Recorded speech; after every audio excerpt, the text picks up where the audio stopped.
Some metal bands use the occult as a costume. The candles are props, the ritual is a show, but some bands weren't performing. They were the real thing. 5 cases, all documented, none of them theater, and here's what no one tells you. The oldest warnings ever written about this stuff didn't say it was fake. They said it was real, and they said it leads somewhere you don't want to go. The Church of Satan is already a brand. Anton LaVey is in robes, selling books, doing interviews. Most of it is theater, but then King Diamond walks in. He doesn't join for the aesthetic, he joins for the theology. He met LaVey at a party. LaVey anointed him with a ceremonial blessing, right there on the spot. King Diamond wore an inverted crucifix on stage, not because it looked cool, but because he believed the thing it represented was real. People have been making that trade for thousands of years, choosing a loyalty, burning incense to the wrong altar. Not because the altar was fake, but because it wasn't. Nergal, frontman of Behemoth. In 2010, the Polish government charged him with offending religious sentiment. His crime? Tearing up a Bible on stage and calling the Catholic Church a criminal sect. The trial took years. He was acquitted, but not because they thought he was joking, because a secular court couldn't adjudicate a spiritual war, so it didn't try. This conflict is older than Poland, older than Christianity. Go back far enough and you'll find the same scene. A man throws down his staff and it becomes a serpent, and the sorcerers on the other side do the same thing. Real power, real source, different master. Nergal knew exactly which side of the room he was standing on. If you're new here, this is Heavy Mentalist. We go where the dark history actually leads. Hit subscribe. We're just getting started.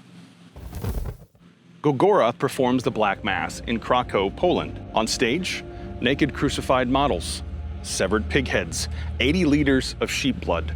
The venue filed charges. The band disappeared. Nihil Nocturne, their keyboardist, later said, "It was a real ritual. We weren't acting."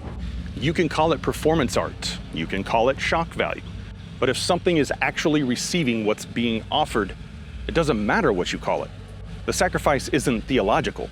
Something picks up what's put down. That's not a metaphor. That's the oldest written warning on the subject. Nödtveidt, frontman of Dissection, in 1993, he was convicted as an accessory to the murder of a 37-year-old Algerian man. The killing was committed by another member of the misanthropic Luciferian order. An actual occult organization Nödtveidt had joined. He served his time, reformed Dissection, released Reign Chaos, an album written entirely as a ritual text based on MLO doctrine. In 2006, he was found dead, suicide, a candle, a circle, and a copy of MLO's teachings beside him.